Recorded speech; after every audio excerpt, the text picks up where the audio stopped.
Hello again. Everything that we do is a choice. Everything. Like choosing to get up in the morning. We could choose just to stay in bed and do nothing at all. And it may often seem that we really don't have many choices. Like we think, well, I have to get up and I have to go to work and do some god-awful job and pay the bills, pay the mortgage, pay the rent, pay for the car, pay for this, pay for that. We do have a choice. Everything is a choice. Indeed, you could even just say, well, I'm not going to bother with any of that. I'll just do nothing. And even doing nothing is a choice in itself. Deciding to do nothing at all and just let the wind blow you wherever it wishes to. That in itself is a choice. Sort of absenteeing yourself from decision-making processes is also a choice. So, I mean, in reality, I could just decide I've had enough of my life. I'm just getting on a plane and I'm flying to Argentina tomorrow. Just book myself a flight and go. I'd have enough money saved that I could do that. I could just disappear. But I probably won't. The fact is, my choice would probably be to carry on with my life and deal with, my everyday life, the stresses of work and blah, blah, blah, But that option is there. The first option of staying in bed and doing nothing, that's there. There's getting on with my life. I could just abandon my life as well, like I said, going to Argentina. I don't think I'd actually ever think seriously about doing that. But, the fact is, we do have choices. We can choose to do so many things. And we are not utterly powerless. We can choose to say up yours to the boss if we've got a horrible boss and walk out of the job. Of course, there's consequences. There's always consequences to everything. But probably if you walk out of the job because your boss is really horrific, you might get another job. If you try really hard, you probably will. So, but the thing is, there's a certain amount of inertia we have to overcome in doing anything really. It's easier just to put up with the crap boss or the crap job or a rubbish situation where you're, having a difficult life than it is to actually make some real changes. So you have to overcome that inertia in order to change things. But we do have choices. And with, what's coming down the line with changes in society, this move more and more towards a technological society, we do have the choice not to comply with it if we don't want to. I mean, I could shut down my YouTube, I could shut down my Facebook, get rid of my email, get rid of my smartphone. I actually have a Nokia phone as well. I could just use only that and get rid of all my technology, not have internet. Just use cash if I felt like. Don't bother with the bank account. I could choose to do that. At the moment, this moment in time, I'm still sort of part of the system. I'm still, using, card to tap, using a modern telephone, using the internet, etc., etc. But if the situation presented itself that it wasn't advantageous for me to be part of the system anymore, that I really didn't feel there was any benefit, I could just choose to drop out of it entirely.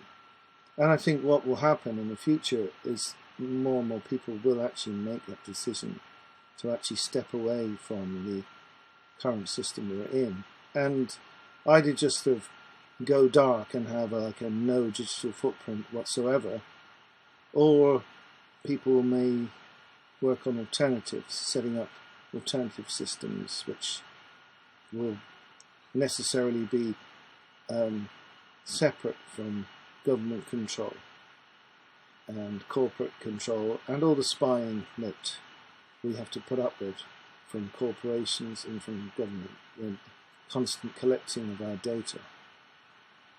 So, I mean, being part of the modern world is a choice. We can be part of it. We can be a little bit involved in it, or we could choose to step out of it altogether.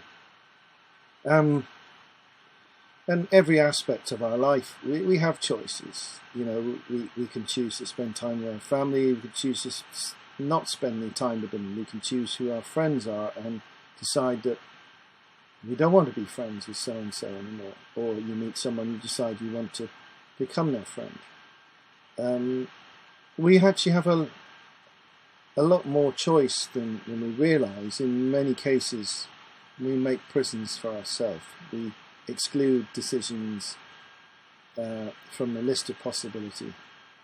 We restrict ourselves in what options we have, so that at times it can seem like we have no choice, that we have very, very limited options. And even when situations are difficult, there's usually a way around it. You know, I've had very difficult time in the past with managing finances, with managing to sort of keep the bills paid. And eventually I found a solution to my problems. And I dealt with it, and I ended up in a much better position, where I'm very fortunate that I don't owe any money to anybody anymore. But for, I'd say, probably about 25 years of my life, I've been in debt, and quite severely in debt at various times. And that was very stressful. You know, I could have just carried on paying the same money, or just decided to abandon everything and run away from my debts and responsibilities, if you like. But I chose to do something different, which was a better solution for me. I'm not going to go into that, but the fact is, like, whatever situation you find you in, whether it's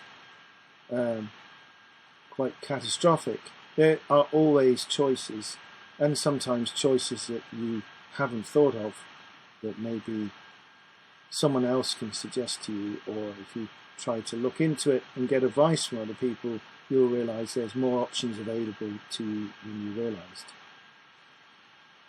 But I think the most important thing isn't really what choices you make, but the awareness that you may have several options. You don't have just one option in life. And you don't necessarily have to do what you're encouraged to do by government, by authority, by corporations, who will often try to give you the impression that you only have one choice, and it's the one that they want you to make. So the reality of life is we can change what we're doing at any point in any given day of our life. We can reconsider our choices and make a different choice if we want to. You know? I could set fire to the house that I'm sitting in. I'm not going to do it, but it's an option for me. Not a very sensible one, I might add, but you get my point. There's actually a huge range of options of what all of us could do on any given day. You do not have to be prisoner to lack of choice, even in the face of adversity. That if we can think outside the box and sort of try and take a different view of things, sometimes we can find ways that work much better for us, that have not been offered to us by the great and the good and the important people of the world, and by our governments and by corporations, and in fact even from peer pressure and family pressure. Really, we all have to make our own decisions every day. And I think the important thing, if you can own that and be responsible for your own choices, and then I think you feel happier about your life when you feel that you have made decisions for yourself, instead of being blown by the wind and sort of feeling a lack of control over your own life because you're not really making active decisions in your life. We don't have to be passive. We can take control of our own lives and choose on a daily basis what we're going to do. We are responsible for our own choices. And once we accept that, I think it makes life a lot easier. Anyway, that's all I've got to say for now. Thanks for watching. Please click the like if you enjoyed what I had to say, and feel free to comment on your thoughts on the subject of making choices. Thanks for watching.